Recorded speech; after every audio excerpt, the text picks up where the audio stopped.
Say vengeance is his, but I'ma do it first. I'm gonna handle my business in the name of the law.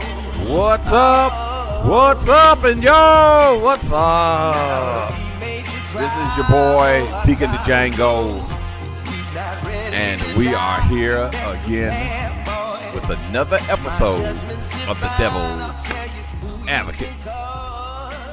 And for those guys who wanted to know, yes, we are back again.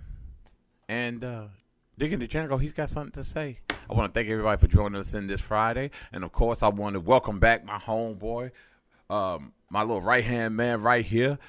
He just came back from the motherland, my boy Head Sanford. What's going on, baby boy? What's up? What's up? Glad to be back. To be back. You and the wife went on down there to South Africa and had a great time. Yep, a great time. Made me appreciate the United States better, too. Oh, okay. Yeah.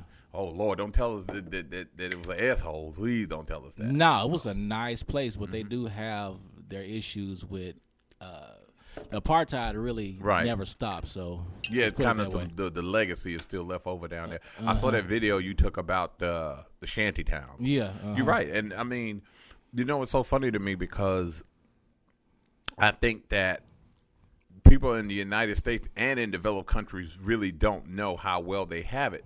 And when I say they have it, it's not that I want to sit around here and draw light on, you know, Africa being a forgotten continent, but that's 400 years of colonial rule. That's the result of it. Exactly. Yeah. That's the result of it. And when we and I mean, just look at countries that really don't have it, that haven't really been colonized, that have the same conditions as they have in Africa, in certain parts of Africa. Hell, you got that in West Virginia. You been to West Virginia lately? Kentucky? So what I'm saying is that it's interesting when we see here and we are not thankful for what we do have. Yeah. Even the person that has the least here has more than any other person in the world. Yep, that's so true. So yeah, I saw that. I saw that video last night. I'm like, wow. Yeah. And then I know there was a humbling experience. I had to go to a shantytown and wanted to have people have to walk to go to the bathroom. Exactly. Well, I ain't got to walk more than 50 feet in my house to find. Right. And I got numerous bathrooms. So Right. Okay. I'm glad you went. I'm glad you enjoyed. You and the wife, I see, you had a great time. Yeah, we did. You didn't bring me nothing back, bro? What's wrong? Come on, bro. What you doing? We brought mostly food, though. I mean, we brought some food back, and then a couple had to claim things, it in the yeah. You know, it's hard getting through customs and stuff. So we was like, we trying to shorten the time. And of course, my man over here on the Wheels of Steel, I'm gonna give him something to be angry about today, and he gonna be angry today, and that's Super Day. What's going on, Angry Black Man? How you doing? Oh, I'm fine, man. Doing just simply marvelous. You say that? Well, thank you. You just wow. Okay, so today, Django's a little upset. He's a little upset today. I just want everybody to know that because today we are doing our show. It's called "Have Black Folks Lost Their Mind?"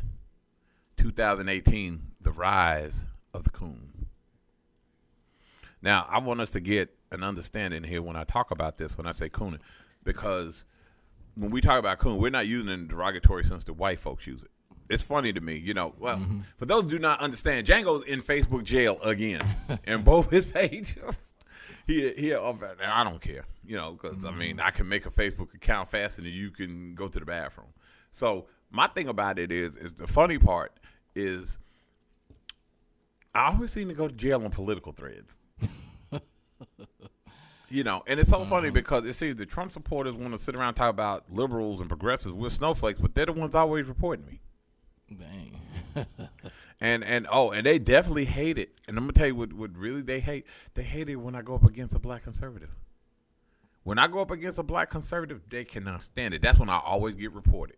They put their black conservatives out, you know, as a token, just to, you know, it's kind of like they agents working for the conservatives because they the only ones that always talk down on the black community. It's like they don't want nobody white to do it. They'll just bring a black conservative. Well, but that's the whole point, and this is why I have an issue with the education. There's a thing that you know, you already heard that book from James Bond called The Miseducation of the Negro. They should make a book called The Miseducation of By who? Was that Bob Baldwin? Help me out, Dave, because you know Dr. Carter G. Woodson, Oh, well, excuse me. who actually launched Black History Month He launched as it. well, of course. Kick But it. yeah, it's called The Miseducation of the Maybe. Negro by Dr. Woodson.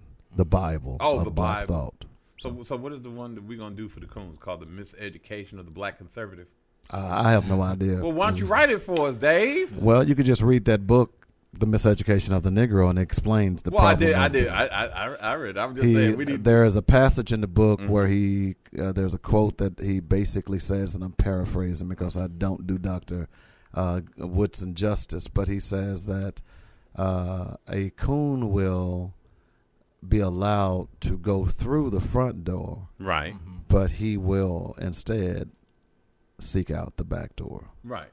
And I'm paraphrasing something along those lines. Right. And actually, that was actually Malcolm X. I think he might have quoted something from that. Was the same thing. Yeah. About how the coons would go through. And actually, I'm thank you for correcting me. See, it's good to have an angry black man. I was thinking about "I'm Not Your Negro" by James Baldwin. That was good. And the thing about it is, and let's just get here and have a conversation with this. Ever since Donald Trump made that S-holes comment about Africa and people of color in countries that come from third world, is it me or have you seen a bunch of greasy Negroes popping up all over the place trying to support this man? And it really runs on the heels of this time. For those of you guys who were able to keep your breakfast down, we had his first State of the Union address. I needed to watch it because I don't care about anything that Donald Trump do. I need to watch it because I needed material for today. Okay, so just so you understand that it wasn't a thing we're going to support. No, I needed material for today. And, of course, he had to tout that, African Americans have the lowest unemployment rate, what he said, in 40 years, 50 19. Okay, and, you saw the CBC wasn't going.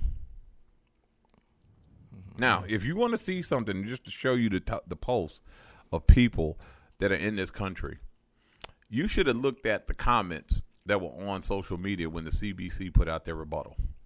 Now, you think racism in this country is gone. You want to talk about even race baiting, and that's the first thing everybody said. I'm looking at all these Trumpettes, as I call them, sitting around here bashing them. Oh, they're insecure, whiny babies. They're disrespectful. They're this, that, and the other. And my whole question to you is, and this is the thing that's so funny, is that, okay, all of a sudden now we're talking about respecting the presidency, but where was your respect for the presidency under Barack Obama? Right. People are sitting around here angry talking about, well, the CBC would sit down. They didn't want to do this. They didn't want to do that. They didn't do this. They were such to the president. And now all of a sudden, people want respect when they didn't give it. Now, how many years of disrespect did we deal with President Obama? It was a daily thing. A lot. It was a daily thing. Yep. It was a daily thing. And let's just be real here. A lot of the right wing played into the inherent rating, because you got to remember when President Obama came in office, he came in with almost a 70% approval rating. The night he got elected, his approval rating was probably one of the highest of any president coming into office. Right. And as soon as the Tea Party came out, about 3 months later, his approval rating shrunk immediately 20 points because he was putting in place legislature to help shore up the economy. Right? Yep. So now that the economy has gotten good, so let's just be honest about the labor statistics with African-American unemployment. That has went down since 2010 consistently. Right. Now, I will give – Lord, I hate I'm saying this on radio. I will give the baboon credit. Okay? He has followed the trend since last year, but 2017 slowed job creation down. So, I'm listening to one guy, well, I can't wait till there are 400,000 jobs. Well, first of all, if unemployment is 4%, you're not going to see 400,000 jobs a month created because, first of all, it's going to be more jobs than there's going to be people. Right. So, first of all, you're an idiot, sir. So, let's talk about this. What's going on with black people? And it's ever since then, I'm looking on social media. I'm looking at these so-called black Republicans, these black conservatives, these black independents. Oh, yeah, Trump, I'm going with him because he's doing so. Then here's the twofer with it. Here's the twofer. You want to know what your twofer is? Now you got black people coming out bashing President Obama. Or he didn't do nothing for black people. Mm-hmm. I'm like, Negro, is you serious? Not Negro, are you serious? Negro, is you serious? So now you're going to sit around here and look, we can have our issues about what we feel about what President Obama did for the country, what he didn't do for the country, what he had the power to do in his 8 years, how he faced obstruction to really push the GDP growth in the economy. But to sit around here and say after 8 years nothing happened is ignorant. Right. Because clearly it got better. Now, if you don't think so, we can go back to the golden days of 2007 when the stock market was around 6,000 and we were losing 800,000 jobs a month, and we can sit around here and talk about that. And we can say, hey, what's better than, what did he say? What's better than what we got here? Why are we running away? Right. What's better than we got here, boss? So talk to me, Dave. What's going on with the Coons, bro? Here you go. Look at him. No, it's just, see, people got to understand that if you told black people that that you could be free and everybody was slaves, there are a lot of them that wanted to stay slaves. So you're going to have that mentality. Mm-hmm. But, what was the let me give you an example of why you need to be careful of this. Mm-hmm. You've heard about Ben Carson, right? Right. Yeah. Okay. So Ben Carson right now, he and his son is under ethics investigations because Ben Carson awarded his son a government contract, right, which is a conflict of interest, obviously. Right. Donald Trump them have been doing that all along. That's what this whole thing is about, the 25th Amendment, the emollients clause. But what's the difference in what Ben did and what Donald Trump is doing? Let me see. Yep. Is there a difference in? Well, Dick Cheney did that with Halliburton when he was. Yes, he did. Yes, he did. So what's the difference in that and what Ben is doing? Let me see. Is there like a shade difference? Yeah, that color kind of like thing. That's the point. And what a lot of these people that don't realize that when it comes down to it, and you can count what the Republicans say they're going to do for you, but even if you look at it from that point, you're still a N-word to them. But more importantly, and I always ask the question, are you comfortable when that police get behind you when you're driving on the interstate, black Republican? Because you're not. Right. They'll lie and say they are. Right. But you're not, because at the end of the day, you get a white cop that has a bad attitude and you're a black Republican, he ain't gonna care who you voted for. He don't care who you voted for. He just see you being black. And that's the facts that they don't want to deal with. What did Senator Tim Scott say? He said the same thing. He said I get pulled over. Right. That's the facts they don't want to deal with. So. Right. And see, and I don't get it. I don't understand it. Well, then too, they're being paid. You got to understand this. You had Daryl Scott, who Lord. Maxine Smith. I mean, not Maxine Smith. No, I'm thinking about Maxine Waters. Right. I'm thinking about Maxine Smith, the former executive director of the NAACP, and David J. Garrow in his book. The FBI versus Martin Luther King Jr. That's another story for another day. But anyway, my mind goes like that. Yeah, I see it's going all over the place today, Dave. But Maxine Waters, the other day, she after the State of the Union, she comes out with a rebuttal. Right. And Daryl Scott, number one, who is a minister. Another coon. Just personally attacked this woman. Yeah. And of course, Daryl Scott is one of the few black preachers who clearly doesn't know the Bible, who are supporting Donald Trump. But again, you're going to always have these people. I think what we have to do as black people is, number one, stop supporting them. And I tell people all the time, see, they disarm you with using the Bible. Okay? Really? And see, Joy Reid. It ain't going to work for. Well, Joy Reid the other day when this other guy was on there, I forgot his name, the fat guy who got busted for lying. Oh yes, Mark.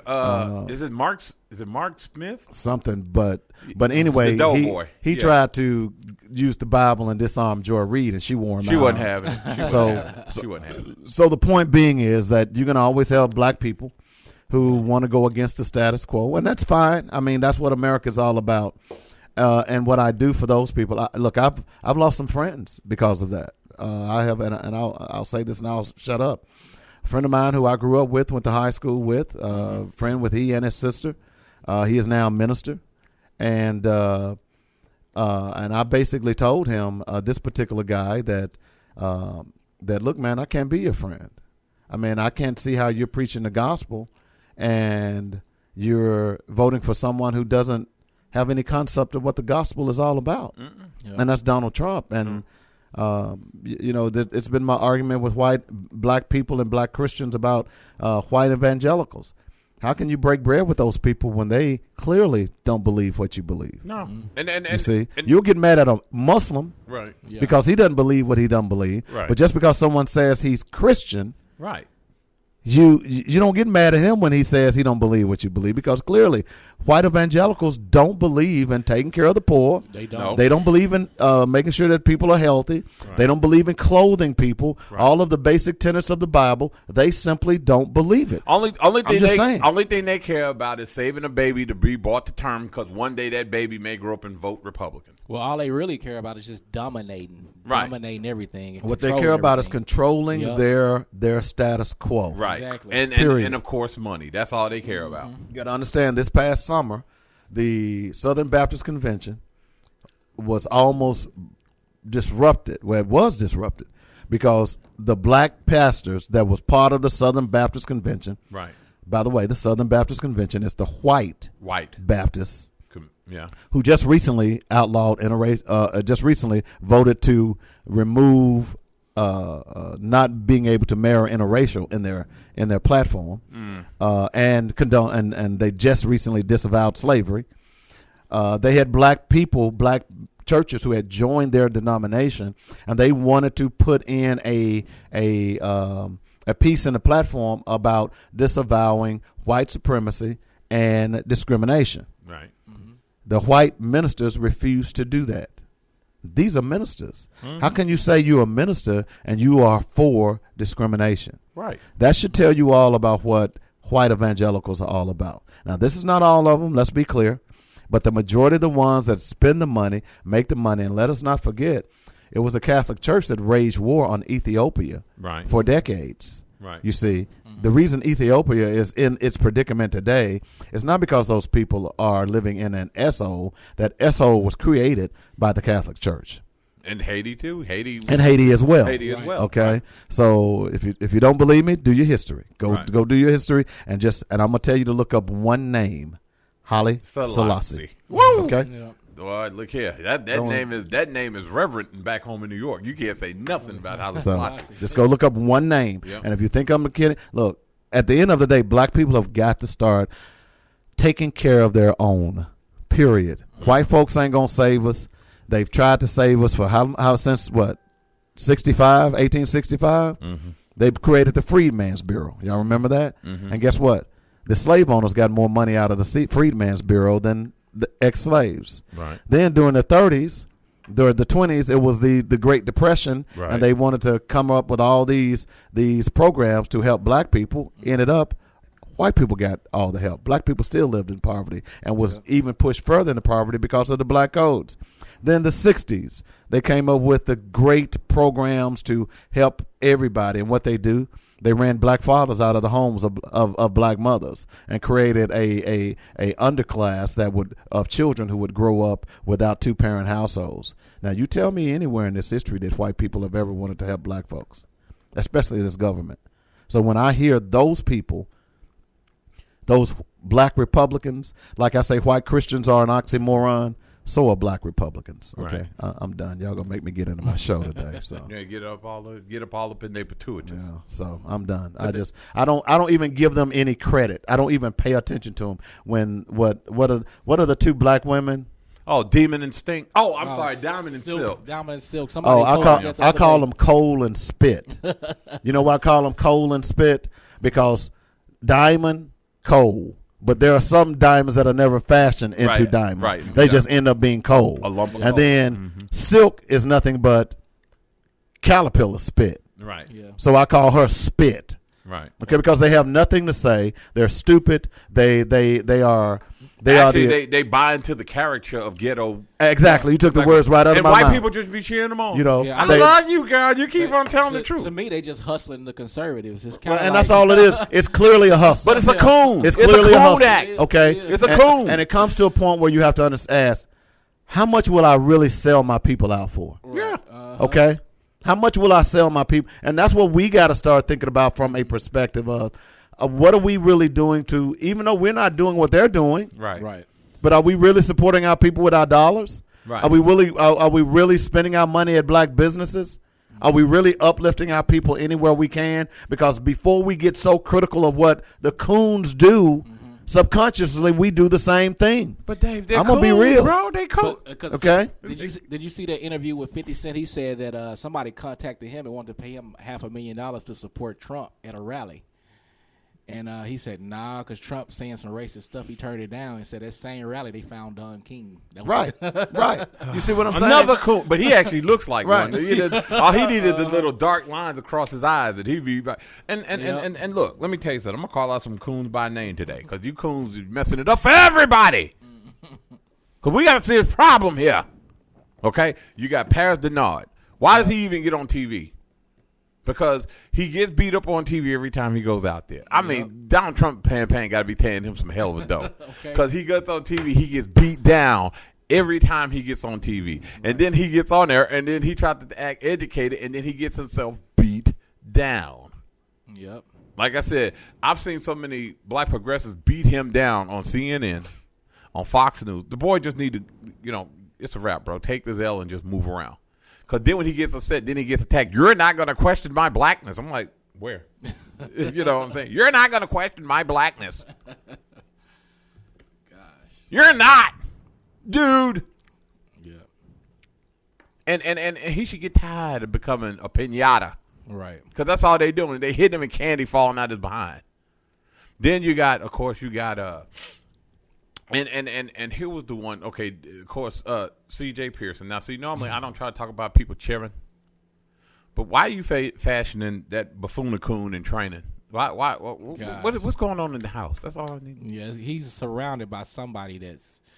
But his parents supposedly are Democrats, and I'm trying to figure out what.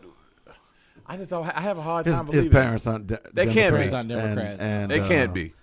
But I'm a little concerned about this young man because he's going to get a rude awakening. Very. And it's going to be interesting. And look, all these people that are in that mindset, they've had their awakenings. They just don't want to accept it. Right. You see what I'm saying? When you get to that point where you're willing to explain away racism, there's something intrinsically wrong with you. Right. That young man is 15 years old. Dude, you have not lived. You ain't been on this earth Come but on. 5 minutes, I can bro. pick 15 years of my life right now. Anywhere in my life that is more experienced than the 15 years he's been on this earth. So for him to be espousing that kind of mess, certainly he's being coached. He went after. And right. here's the other thing: he's being paid too. Yeah, he's getting paid. Okay, He's been. I'm looking on his page. He's been on TV shows. Mm-hmm. Oh, I'm like, little Cooney. He's been on TV shows. Oh, they're training this little coon. He's a little coon in training. Now, see, look, some of y'all go mess around and get offended by me saying the word coon. So I just want everybody to know that's offended on the radio by me saying coon. Coon, coon, coon, coon, coon. Sometimes my grandma say, baby, sometimes a coon is a coon. Okay? So we got to understand the coons are messing it up for all of us. See, let me explain something here to y'all. When I see this young brother come up here, he went after Jay-Z. Now, I'm sorry, bro. You could try to go after Jay-Z. He was, basically saying, well, Jay-Z was a drug dealer, and Jay-Z did this, and Jay-Z did that. Mm-hmm. And it's because basically what he was arguing, and Jay-Z gave a very powerful interview with Don Lemon. Okay? And what Jay-Z was trying to argue, is that, okay, so he's going to give this tax cut to black folks, and black folks going to get a little extra money in their pocket. You know what I'm saying? Mm-hmm. They're going to get a little extra this. They're going to get a little extra that. We're going to live just a little bit modicum better. But he said, what difference does it make if you living better if the person that's giving you $100 still calling you an N-word? Right. You understand what I'm saying? Or will sit around here and lynch you from a tree because you go out with his daughter. You understand what I'm saying? Mm-hmm. He said, if you're being disrespected, it doesn't really matter what it's just like Chris Rock said in his sitcom about. And I don't get this, and I don't get it even on social media because I get tired of white people, to a certain degree, saying that when black people have a beef with race baiting, because just like Chris Rock used to say, he said, if you've been black in America, he said, don't get me wrong, he said black people, for the most part, compared to other places in the world, have had it fairly decent in America. He said, but let's just say this, he said, America's like that uncle that always gave you money but didn't rape you. Yep. You understand what I'm saying? So he said, so to the point of what I'm saying is that when it comes to black people, our experience from what we have had to deal with, even black people who have not experienced slavery. Mm-hmm. Okay, let me ask you a question. Lorenz, was your dad a slave? No. Was your granddad a slave? But have you ever been called an N-word? Yeah. By a white person? Yep. Thank you, in the story. Dave, what about you? Not to my face, no. No. I mean, in passing, not to my because you know, they don't never call me that to my face, you know, because then you'd have to go ahead and now someone driving down the street, hanging out the window, but you understand what I'm saying. Yeah. So, and don't get me wrong. I'm gonna say that back. 1981 was Russ Roop from Stuttgart, Arkansas, called me the N-word.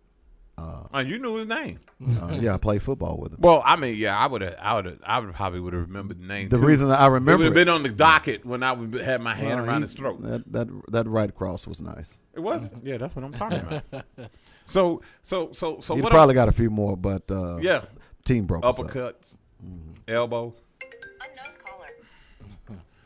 You know, I tell you, do people not know my office hours? Do they not know my office hours? My office hours are from 11 to 12. Then they want to call me on the show. Okay, so Dave, we're gonna take us a break, and then we are gonna come back, and we're gonna keep going into this, and then we're gonna hit us some trending right after. Ladies and gentlemen, Devil's Advocate. We'll be back.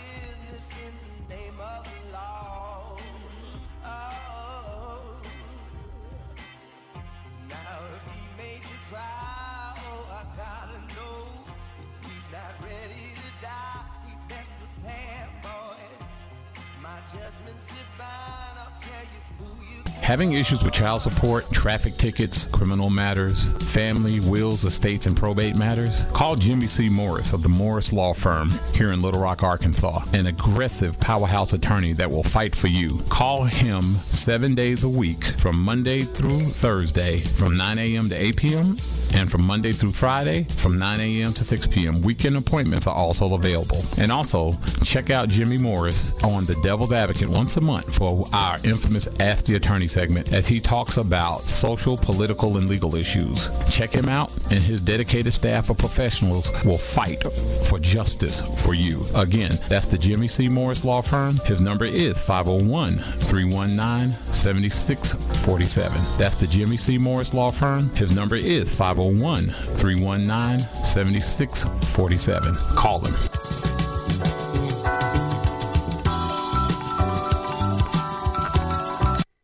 Do you have a business, or are you looking to start a business? Do you need more customers and traffic to your website?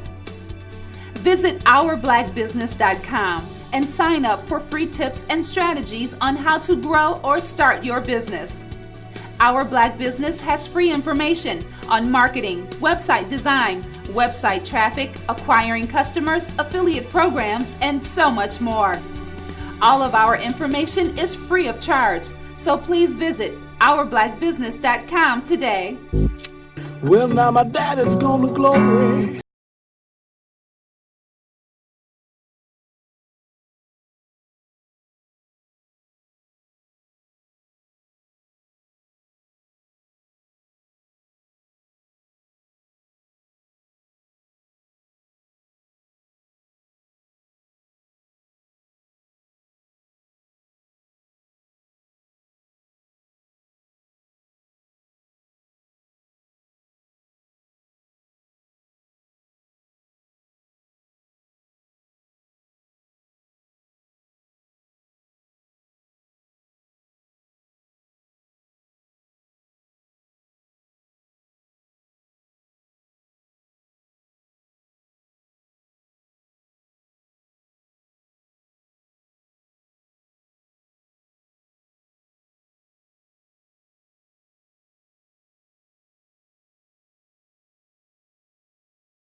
My daddy told me we got to turn our backs on his kind, Wilkie. Close our ranks to the chitlins, the collard greens, the cornbread style. We are men, soldiers. And I don't intend for our race to be cheated out of its place of honor and respect in this war because of fools like CJ. You watch everything he does. Everything.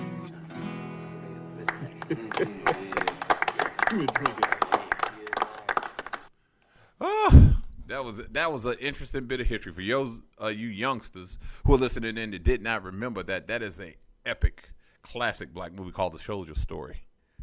You remember that? Did you watch that? Head Sam? I'm sure you did. I saw it a few times. Yeah. Now let me ask you a question. Now you see Sergeant Walters in that movie. Do you think he had a point? Because he was abrasive, and it was so interesting because it was kind of like a double entendre because he was. You remember what you just said, Dave, that we talk about the Coons and sometimes how we act like it ourselves when we don't support, black businesses and stuff like that. He was kind of caught up in that conundrum, wasn't he? Because he was abusive to his own people, but he only wanted what was best for him. You understand what I'm saying? Well, you found back in that time, it was very difficult. Right. I tell people, particularly for black women, that was a different generation altogether. Right. And what they had to endure in order to just keep their dignity right. is just amazing. That's why it's really hard to criticize people in that time just to be able to, because they had to survive. Right. You see what I'm saying? Right. And particularly during World War II, understand this perspective. When German POWs were captured and loaded on the train to take them to the various stockades, black soldiers, black United States soldiers had to give up their seats for German POWs. Did you hear what I just said? Yeah, I heard. I was told that. Yeah, so, they treated them better than they treated their own people. So when you look at that, so it's. I remember when I first saw that movie, I was sad for him because he was a proud man who clearly loved his people. Right. But he was forced to, and you see this somewhat with police today. Right. He was forced to do the bidding of the master. Right. He's not like Steven in Django. Right. Okay. Right. Because clearly he has a contempt for white people. He has our people. Exactly. Right. Exactly. Right. So and if you haven't seen that movie, you're exactly right. It is a classic. It's a masterpiece. It was when Howard Rollins played just a wonderful, wonderful lead in that. Man, just go back and watch that movie because it explains the double entendre, the dichotomy that black people live every day. Right. Every day with this. It's just an amazing movie. Right. But anyway. Right. And you're right. It was a double entendre in the dichotomy because he wanted black people to do good, but he was tired of the buffoons. You see what I'm saying? He was like, in order for black people to get up where we need to get respect from these white people, we're going to have to stop being the collard green, the cornbread types. But he's saying what we're saying today is that we need to stop doing what we were doing and start uplifting our own, taking care of our own, doing what we need to do. Right. That's what he was really saying. Right. It didn't come out that way. Right. But he was angry because we're not doing that. Right. And that's what a lot of people are today. They're angry at black people, and to some extent, some of those Republicans are. Right. They're angry because they're tired of black people doing the same old, and they've thrown their hands up and just said, hey, I'm just going to do me. Right. You see? So that sergeant was basically doing the same thing. So Right. And we go to this point where we talk about, I mean, I could go on. I mean, and here's the second part again, like I talked about. The bad part about it is now you got black Republicans, Trump supporters. And I'm not even going to say black Republicans. A lot of them are independents, at least they claim. I'm so sick of people claiming independent. It's ridiculous. Independent, the rise of the independent came out around 2004 when a lot of Republicans who were too embarrassed and they knew George W. Bush was an embarrassment, started flocking away from the Republican ranks and said, "Oh, I'm an independent." No, I wouldn't say that. I've been an independent since about 21. No. I'm saying that you started hearing the media started using this term, the growing ranks of the independents. You understand There's what I'm never saying? really been a real rank of independent. Right. Well, because like the study showed that 67% of independents vote Republican most of the time. So the point is, the problem with this country is you've got a two-party system. And until that's broken, because a left wing and a right wing is still part of the same bird. That's how I look at it. So I'm not either one. And we talk about that. We talk about, left wing, right wing, part of the same bird, but we have to argue that there's no comparison when it comes to how progressives will see. See, okay, you remember that movie Trading Places? Oh, yeah. Okay. Another classic. Because it also talked to a social issue, and it also talked to an inherent political issue, right? So the biggest thing that, and here's the biggest issue I hear working class conservatives come up and talk about, Holly weird, liberals, and these rich people want to tell you, dude, that was the first thing that C.J. Pearson came out about Jay-Z. He's a rich guy, and he's going to try to tell you, I think, same thing with Demon Instinct. Oh, he's going to come out here, and he's going to try to tell you he's rich, and, well, y'all mad because y'all not. But the thing about it is, and what people don't understand, is that just because you're rich and have money doesn't mean that you don't come and don't understand or empathize with my plight. Just like saying that just because you're poor and come from the hood, you empathize with my plight, right? Well, that argument can be, you can say that, but then you could say, look at your boy Ben. But that's my point. I've had cats that came from the hood with me and would rather rob me growing up in Brooklyn as soon as walk down the thing with me. And I've had people that have sat around here and have treated me with more respect and came from well-to-do areas. So it's all about what it's about. So let's put it in perspective here. When I sit around here and I see black folks sit around here and try to, and this is what grinds my gears, and when we talked about Trading Places, you have an issue where you can either have a rich person who has money and another rich person that has money. And we talk both of them. The only difference with them with having money is their social views are different. So, but we can argue, David, that all they do is pit their ideas, like in Trading Places. You see what I'm saying? That they pit their ideals against each other. Okay, me and you are rich, right? Two rich black guys, right? Let's just flip this scenario around. And white people have been slaves or came out of slavery, right? So I go to you and I'm liberal and Dave, you conservative, right? So I say, Dave, I can tell you now, if I give this white person money, he'll change his whole life. And you'll sit up and say, no. He said, you can give a white person money, they're going to still act the same way. So we'll take that bet. What you want to bet, $1? You understand what I'm saying? So that's the argument we talk about. We say right wing, left wing, same as part of the same bird. Both sides are steeped in money. Only difference is their social economic views. Well, I wouldn't say that. Well, Democrats talk a good game, but they never do anything to support and really affect black change.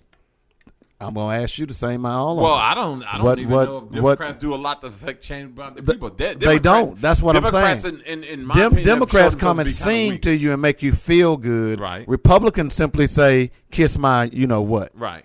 That's the difference, and that's just my opinion.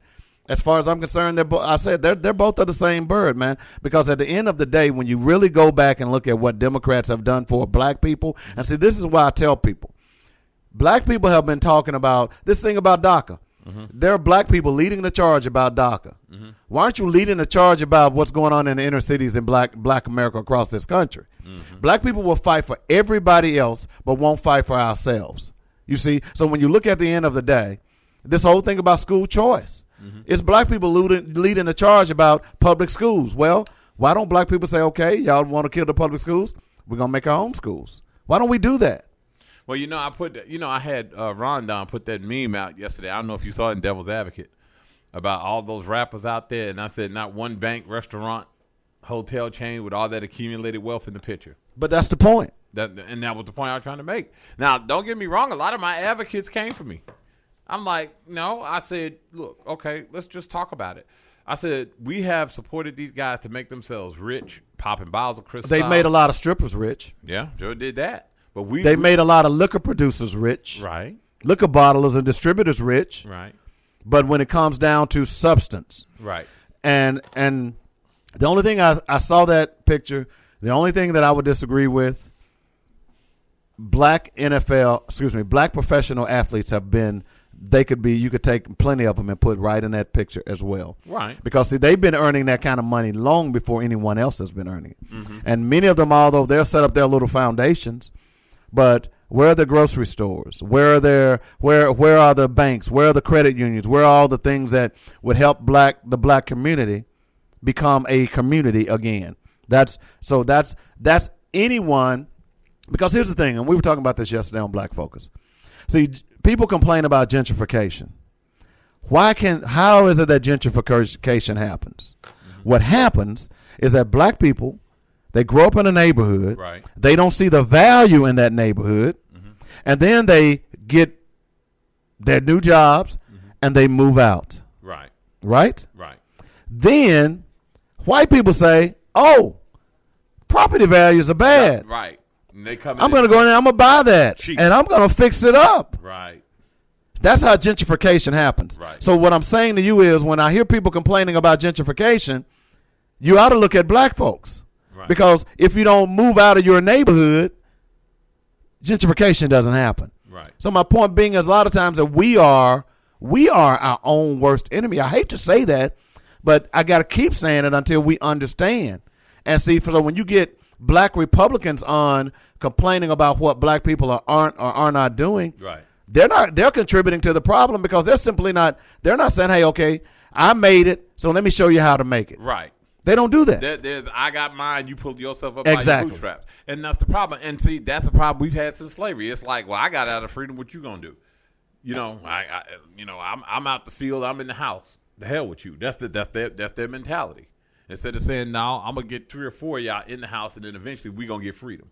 Well, the thing that they're missing here, and I think the thing that black people are missing, is the big picture. And I'm going to say this, and you can call me conspiracy theorist all you want.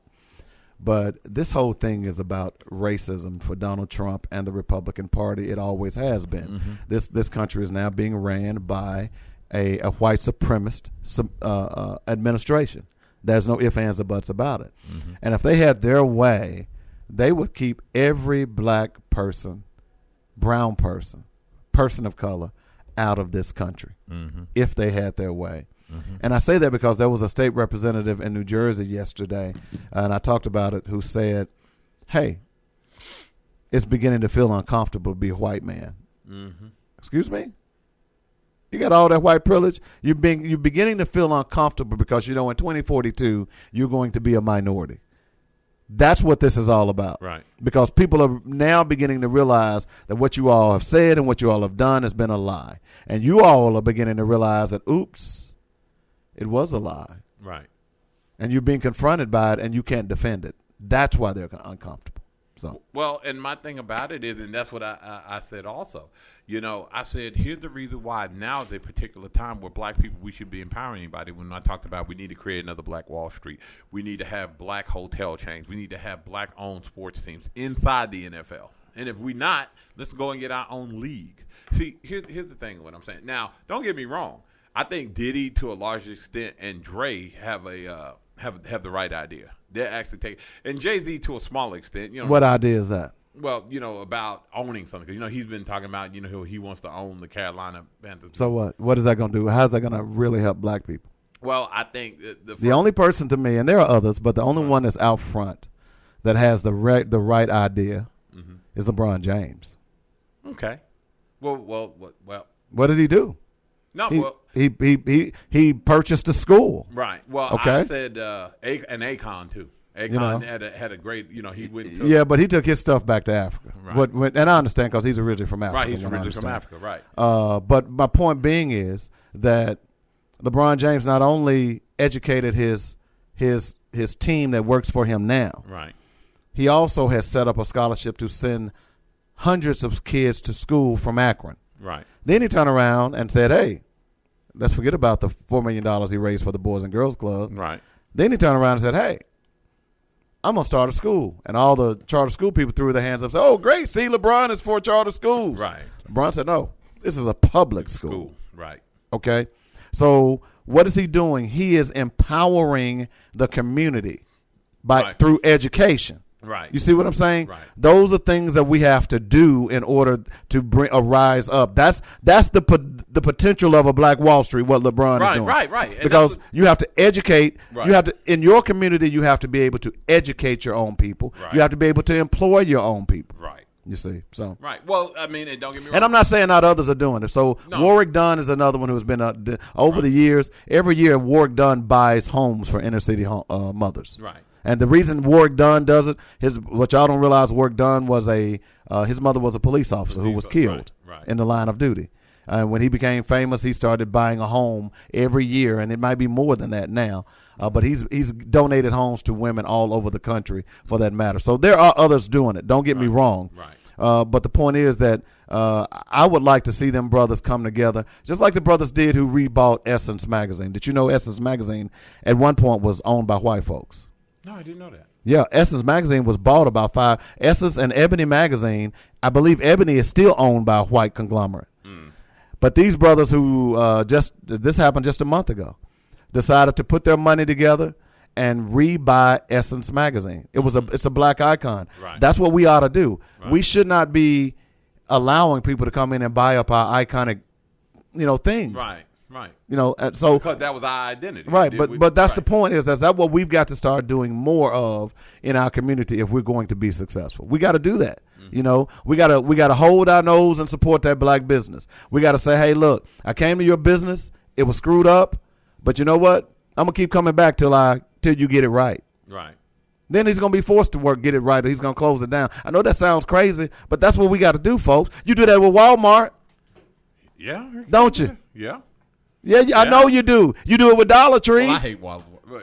Lord, You do it. How can you screw up Dollar Tree, you though? do it with all these stores. When they screw up your order, you do it with McDonald's. How many times have you been to the drive-through window and you done drove off and you get home and they got the wrong order? But you know what? You go back the next day to get that Big Mac.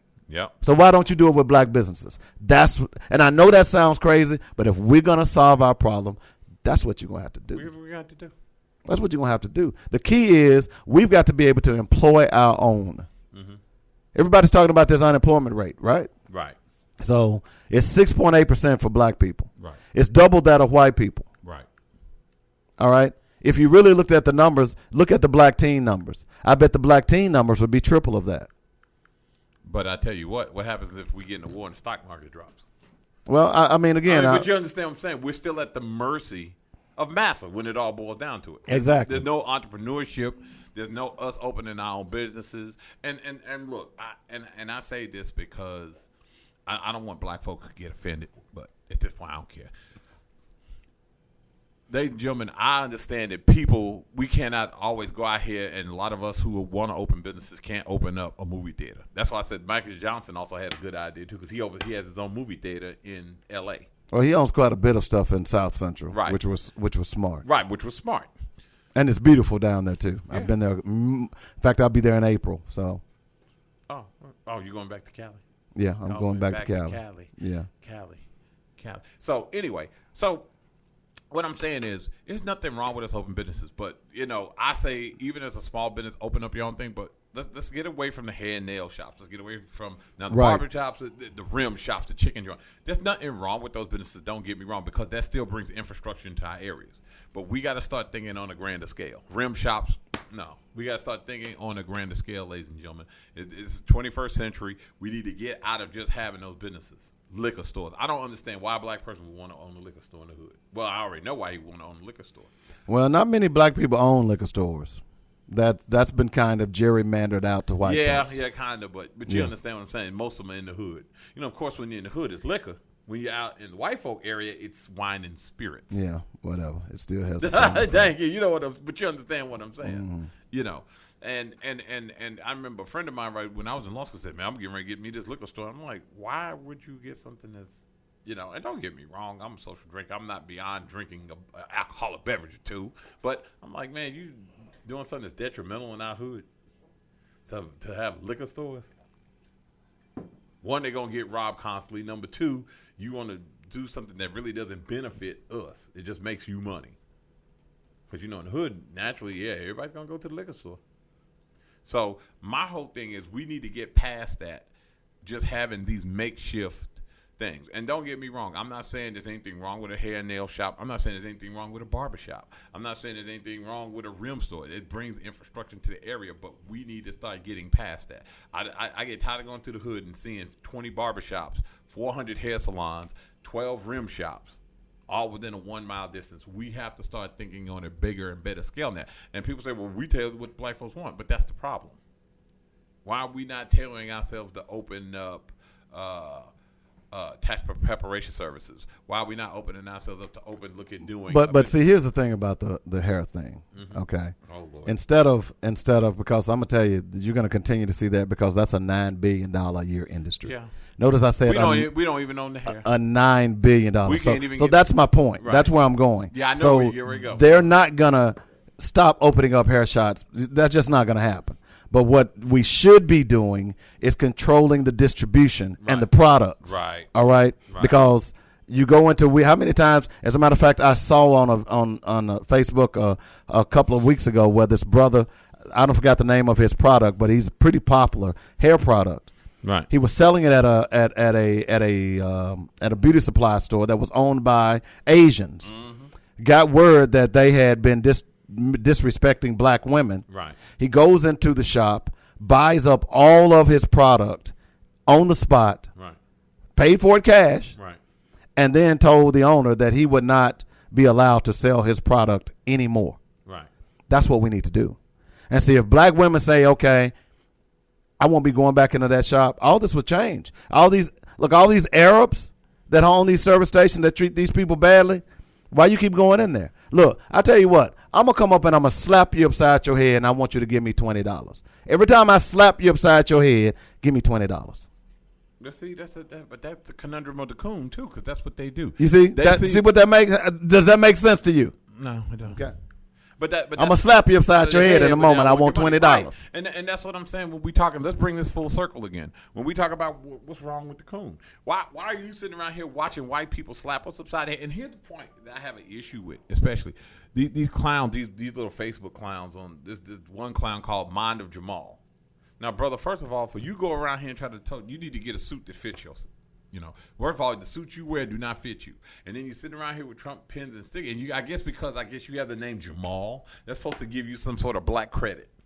And be careful on Facebook because a lot of these people who are claiming to be black people, go look at their profiles. Some of them are black. Some of them are white. Yeah, I know. So just be careful. I look at their profile if I even start on them. You know what I'm saying? And I have to see consistent pictures for at least 2-3 years. Mm-hmm. No, don't get me wrong. I have seen there's some Russian bots on Facebook that pose as white people trying to act like they're American. Trust me, when they said that Russia is knee deep in our social media, it is. And I'm gonna tell you the newest thing. And I don't know if you watch it today. You got a lot of Russian bots on there posing as Africans. You do know that, right? Mm-hmm. Yeah. And you wonder, and I'm looking, I'm looking at this. I'm looking at these guys with Facebook profiles out of Nigeria, talking about, oh, they hate Clinton, but they love Trump. How does that work? You don't even live here, but you're gonna tell us that Clintons were bad people, and glorious Trump. I'm like, you can't even vote here. So what are you talking about? And then you're gonna look at their profile page. They got 2 or 3 African pictures, but nothing else. Fake pages. Absolute fake pages. And my whole thing about it is, and I guess what we have to understand is when we talk about this, we get tired of black people getting slapped upside the head. And then you sit around here and watch white people say racist stuff, overtly racist stuff on your page. You go up there and let them say outlandishly racist stuff on your page, and you don't even defend your black people. And then the minute somebody calls you a coon, here go the white people. Oh, you race baiting. Why can't we all get along? Well, first of all, it's not about so much racism. Sometimes it's about placism. Negro, know your place. Because here's my thing, Dave. In the experience of the African American, when has it gotten to the point that we have had it so good? You understand what I'm saying? That we feel we shouldn't have any gripes and everything should be cornbread, cornflakes. Because I guess white people to a large degree in this country, think that we should be grateful for how we've been treated. Is that what it boils down to? A lot of them think that, yeah. They think we should be grateful. They think we should be grateful for 400 years of slavery, 150 years of Jim Crow, and you still have, about 50 years going into of discrimination, 200 and almost 50 years of a standing nation, and you just had one black president, and we supposed to be grateful for that. That's what but there are a lot of, look, I went to see Andrew Young here in Little Rock a couple of years ago, Mm-hmm. and he basically said that he's thankful for slavery. Because when you look at Africa, he said he's been to every country in Africa, and you look at him today, he's thankful for slavery. This was Andrew Young. Thankful for slavery? Help me understand that, bro. Well, I can't understand why he would say that. You was lost when he said that. Because I was like, what? Because if you use that argument, then you discount the fact that all of the wealth, all of the human capital that was stolen from Africa, right. If it would have still been in Africa today, right. Africa, despite of what happened to it, it would have broke most nations. Despite of that, Africa is still thriving in many areas. So to suggest that because of slavery, you're better off, no, Africa would be the jewel of the world if it had not been raped and pillaged, not the United States.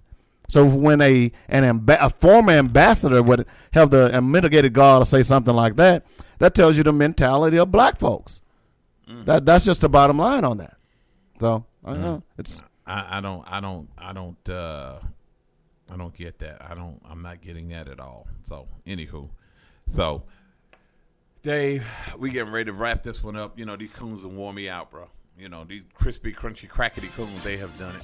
But, by the way, advocates, today is close to the Benjamin Day. We're getting ready to look. For those of you guys going to see us at Black Panther, we are doing it next week is the deadline to get your money in. February 9th, get with Roby to get your tickets in. We're going to try to go to Breckenridge, get in. We have got quite a bit of interest in it. And here's the deal. I'm going to sweeten the deal on this, y'all. I'm getting ready to give out a gift for the best African outfit that shows up on the night of Black Panther. Because I heard rave reviews about that movie. It is thebomb.com. And we, the advocates, we're going to be in the house on opening night for us to see it. And we're going to also be working with the Movie Tavern, recently opened Movie Tavern, to go ahead and start doing shows with dinner and a movie. For those of you guys that like to do Netflix and chill all in one spot, we're going to be doing that. So we're going to be seeing you guys there. I want to thank everybody for joining in. I want to thank Head Sanford, who was illustriously missing to take a phone call. Of course, thank you, Dave, for joining us in. I want to tell people, you coons better start getting your act together, because I'm coming for you on Facebook. I don't care how many accounts I got to create, because I'm coming for you. Okay? So understand this and understand this well.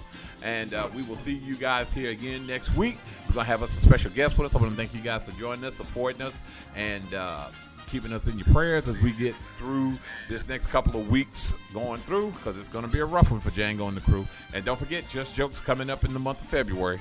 So, guys, we'll see you in the room. And don't forget, if you can't stand the heat, stay out of Hell's Kitchen. Bye, folks.